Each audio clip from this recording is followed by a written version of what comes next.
Purvanchal bulletin निष्पक्ष खबर आप तक। बुलेटिन में सभी समाचार श्रोता का स्वागत है। आज चलते चलते लक्ष्मीपुर रेलवे स्टेशन पर महाराजगंज जनपद के कांग्रेस के एक वरिष्ठ नेता जयंती प्रसाद मौर्य से लक्ष्मीपुर रेलवे स्टेशन पर मुलाकात हो गया और इस समय 2024 लोकसभा चुनाव को लेकर के महाराजगंज संसदीय क्षेत्र में एकदम गहमा गहमी चल रहा है। ऐसे में आइए हम ये जानते हैं मौर्य जी से कि 2024 लोकसभा के चुनाव में कांग्रेस की मुख्य भूमिका क्या होगा और कौन प्रत्याशी होगा, कैसे होगा, आइए हम इनसे जानना चाहते हैं। बताइए। ऐसा है। नमस्कार पांडे जी, आपका स्वागत है। आपने हमसे प्रश्न पूछा है कि भूमिका क्या होगी, तो निश्चित रूप से कांग्रेस की भूमिका बहुत अच्छी होगी। लोग बीजेपी के कार्यों से, महंगाई से, बेरोजगारी से जनता त्रस्त है। ऐसी स्थिति में विकल्प केवल कांग्रेस है और कांग्रेस ही इस देश को इन सब चीज़ों से निजात दिला सकती है। जहाँ तक प्रत्याशी की बात है, हमारे वहाँ एक प्रजातांत्रिक तरीका है। प्रजातांत्रिक तरीके से प्रत्याशी घोषित होते हैं। हमारे वहाँ CEC की मीटिंग होती है, चीफ इलेक्शन कमेटी की, उसमें नाम जाते हैं, वहाँ तय होता है, बड़े बड़े नेता बैठते हैं जो उसके मेंबर होते हैं, फिर अध्यक्ष का दस्तखत होता है, फिर वो प्रत्याशी चयन होता है। जैसे एक चर्चा यहाँ चल रहा है महाराजगंज जनपद में जी, नौतनवा के पूर्व विधायक अमन मणि त्रिपाठी ने कांग्रेस पार्टी को ज्वाइन कर लिया है जी, और वो भी लोकसभा के दावेदार के रूप में लोग आम पब्लिक के बीच में चर्चा बना हुआ है। इस पर आपका क्या विचार है? जी, हमारे वहाँ बहुत सारे प्रत्याशी हैं जो मेरी जानकारी में है। यहाँ से सुप्रिया श्रीनेत, जितेंद्र सिंह जो एक्स MP, जो इस जिले को, इस महाराजगंज जिले का निर्माण कराया, नौतनवा तहसील और निचरौल तहसील का निर्माण कराया, वह भी प्रत्याशी हैं। हमारे वहाँ फरिंदा के विधायक श्री वीरेंद्र चौधरी जी भी प्रत्याशी हैं और इधर अमन मणि त्रिपाठी भी कांग्रेस ज्वाइन किए हैं, वो भी प्रत्याशी हैं। ये हम क्लासिफाइड नहीं कर सकते हैं, हम नहीं बता सकते हैं। ये हमारा शीर्ष नेतृत्व बताएगा कि किसको हम अपना प्रत्याशी बनाएं, और जो भी आएगा, मैं कांग्रेस का एक संघर्षशील कार्यकर्ता हूँ, निश्चित रूप से उनके साथ रह करके काम करने का वो लगाऊंगा जितना भी जोड़ होगा।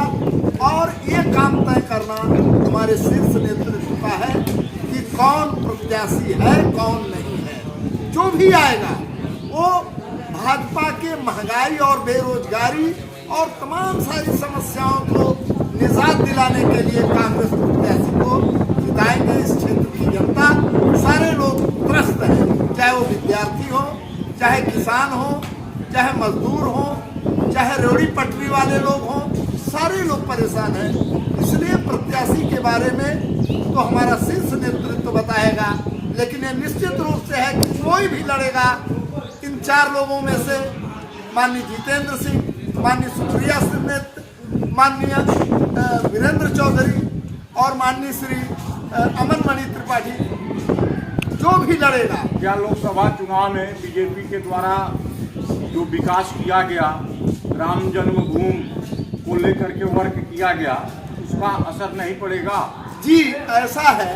राम जन्मभूमि सब, राम किसी के अलग नहीं है, हमारे भी में है, कण कण में राम है। चाहे वो कोई हो, चाहे विश्व का एक एक कण भगवान राम से प्रभावित है, हम उनकी इज्जत करते हैं, हम उनके सामने सर नतमस्तक होते हैं।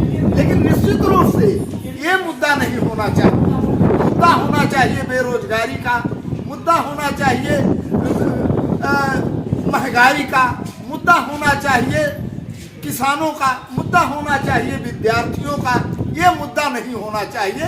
राम तो सबके आस्था के विषय है, सबके कण-कण में है, सबके मन में है।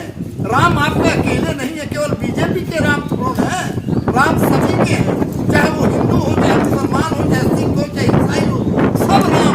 जब हम राम को मानते हैं, वो अल्लाह को मानते हैं, वो ईसा को मानते हैं, सारे लोग राम को मानते हैं, रूप बदल गया है। तो जब सारे लोग राम को मानते हैं तो जो न्योता भगवान राम के लोकार्पण के लिए भेजा गया था विग्रह के लिए, तो कांग्रेस ने इनकार क्यों कर दिया वहाँ जाने से उस समय? ये न्योता देने वाले कौन है? कोई उनके घर की विवाह शादी का कार्यक्रम तो है नहीं, भगवान राम का है, आप कौन न्योता देते हैं? हम स्वयं जाते हैं। कांग्रेस के सारे लोग गए, सारे जो नहीं गए, जैसे राहुल गांधी जी नहीं गए, वो यात्रा पर थे, वो भी जाएंगे, सोनिया गांधी जी जाएंगे, प्रियंका गांधी जाएंगे, सारे कांग्रेस के लोग जाएंगे। वो केवल आपको न्योता की जरूरत नहीं है कि आप न्योता दीजिएगा तब हम जाएंगे, न्योता वो देने से नहीं मतलब है। हम भगवान राम के हैं, हमारा जब मन करेगा तो हम अयोध्या जाएंगे। आज के पहले हम लोग अयोध्या में जाकर के परिक्रमा करते थे, वहाँ सरयू जी में स्नान करते थे, उनके कहने से उनके न्योता देते थे। लेकिन यहाँ एक चर्चा बना हुआ है कि भारत सरकार के केंद्रीय वित्त राज्य मंत्री इस संसदीय क्षेत्र में बहुत मजबूत हैं, उस पर क्या? ऐसा है, इस क्षेत्र की जनता से पूछे क्या काम किए हैं। आज 6 बार से वो MP हैं, कभी वो क्षेत्र में देखने आए हैं?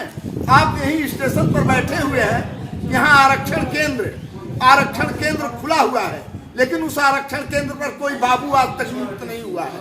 ये तो विकास का मॉडल है। इतना ही नहीं, ये लक्ष्मीपुर स्टेशन बहुत ही प्रोमिनेंट स्टेशन है, यहाँ नौतनवा है, यहाँ से कोई गाड़ी आप बताइए 6-7 बजे के बाद, अगर 9 बजे 10 बजे किसी को जाना हो तो नौतनवा से कोई गाड़ी गोरखपुर के लिए नहीं है। फिर गोरखपुर से 4 बजे के बाद नौतनवा के लिए कोई गाड़ी नहीं। यही तो मॉडल विकास का है।